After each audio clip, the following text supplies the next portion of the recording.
आज की press conference का हमारा मकसद ये था कि हम उन तमाम ख़वातीन की जद्दोजहद को याद कर रहे हैं जो 18वीं और 19वीं सदी में जो है ख़वातीन अपने हुकूक़ के लिए निकली थी और इस समाज को में अपने आप को मनवाने के लिए निकली थी, अपने एहतराम करवाने के लिए निकली थी बहैसियत औरत, बहैसियत मज़दूर। तो वही डिमांड आज भी हम करते हैं जो हमारे से छीने जा रहे हैं आहिस्ता आहिस्ता। जो डिमांड हम कर रहे हैं कि यकसा काम की यकसा उजरत मिलनी चाहिए, वो कहीं नहीं मिल रही है यहाँ पे। हमें ना मिनिमम वेज मिल रहा है यहाँ पे। वर्कर्स जो भी काम कर रही हैं, चाहे वो फैक्ट्री में काम कर रही हैं, चाहे घर में काम कर रही हैं, चाहे सड़क पर काम कर रही हैं, उनको किसी को मिनिमम वेज नहीं मिल रहा है यहाँ पर। इसी तरीके से जो समाजी तहफ़्फ़ुज़ के इदारे हैं, ये रियासत ज़िम्मेदार हैं कि तमाम शहरियों को जो है वो सोशल सिक्योरिटी प्रोवाइड करें। लेकिन यहाँ पर हमें उनका फ़िगर ही नहीं पता चलता, नंबर ही नहीं पता चलते हैं कि कितनी ख़वातीन जो हैं वो सोशल सिक्योरिटी के डिपार्टमेंट से रजिस्टर्ड हैं, कितनों को पेंशन मिल रहा है, कहीं हमें इसके बाद। तो हम इस चीज़ की डिमांड करने के लिए यहाँ निकले हैं, यहाँ आए हैं।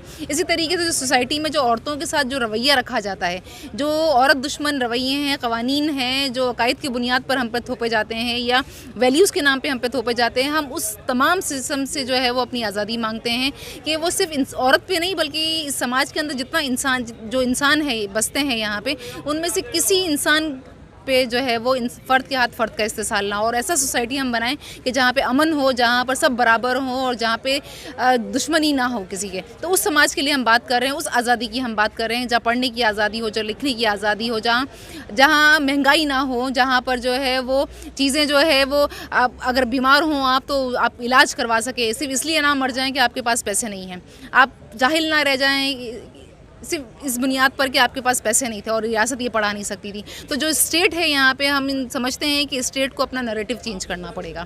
जब तक वो अपना नैरेटिव चेंज नहीं करेगी, ये नफ़रत जो है वो फैलती रहेगी और सिर्फ एक जिन्स के बारे में नहीं, यहाँ सबके एक दूसरे के बारे में एक दूसरे को मार देंगे। तो इसलिए बहुत ज़रूरी है इस नफ़रत को कम करें, अमन कायम करें और सबके पास रोज़गार हो, सबके पास रोटी हो और बराबरी हो। आप जो 8 मार्च को है, हम लोग because we belong to a society of suppressed, यहाँ पर वो औरतें आएंगी जो टेक्सटाइल वर्कर्स हैं, जो चूड़ी वर्कर्स हैं, जो बेसिकली लोअर क्लास से बिलोंग करती हैं। उनकी एक अपनी वो है, उनकी एक अपनी स्ट्रगल है। उनकी स्ट्रगल को we are portraying on the 8 of March. So हम लोग वही बात करते हैं कि मतलब वो जो दूसरे मार्च में जो बात हो रही है, हम एग्जैक्टली वो बात करते हैं, लेकिन उसके साथ हम एडिशनल बात ये करते हैं कि ये औरतें जो अपनी आवाज़ नहीं कर सकती, हम उनकी आवाज़ बनना चाह रहे हैं। हम उनकी आवाज़ हम क्या बनेंगे, वो अपनी आवाज़ खुद ही। They are very strong women. We have ये सईदा खातून जिन्होंने अपने बेटे के लिए सब कुछ किया। उनका बेटा जल गया बल्दिया फैक्ट्री में, but she didn't stop, she didn't sit back at home. उन्होंने काम किया, निकली, लॉ बनाया कि उसके बाद किसी और का बेटा नहीं मरेगा, किसी और का बेटा इस तरह जल के नहीं मरेगा, कोई और फैक्ट्री मालकिन किसी और माँ का बेटा यरगमाल नहीं बनाएगा। तो उस दिन के लिए हम निकल रहे हैं, जिस दिन हमारी ये फवारा चौक से आर्ट काउंसिल तक जाएगी 8 मार्च को। और फिर आर्ट्स काउंसिल में एक छोटा सा कल्चरल इवेंट है, उसमें टैबलोज़ हैं और ये है जिसमें डिफरेंट जो सोसाइटी के पहलू होंगे वो उजागर करे जाएंगे through tableaux and through drama and dances.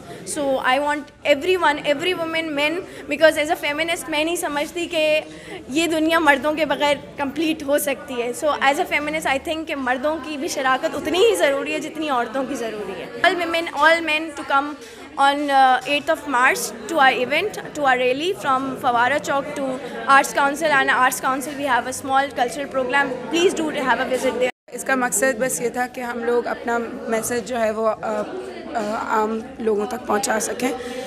हमारा मकसद, इस रैली का मकसद ये है कि जो मेहनत का कश खातून है, जिस पे 2 तरह से जबर हो रहा होता है, एक खातून होने के बेसिस पर और एक वर्कर होने के बेसिस पर, उसके साथ जो ज़्यादतियाँ होती हैं, जो डिस्पैरिटीज़ होती हैं उसकी सोसाइटी में, उसके साथ जो जुल्म हो रहा होता है, उसके ख़िलाफ़ जो है वो जद्दोजहद, उसको बेहतर करने के लिए जद्दोजहद, उसके लाइफ़स्टाइल को, उसकी उजरतों को, उसकी जॉब की उसके लिए हम निकल रहे हैं। हम एक आम औरत को इस मुआशरे में बेहतर करने के लिए निकल रहे हैं। इस प्रेस कॉन्फ्रेंस का भी यही मकसद था कि हम अपनी रैली की बात जो है वो आप तक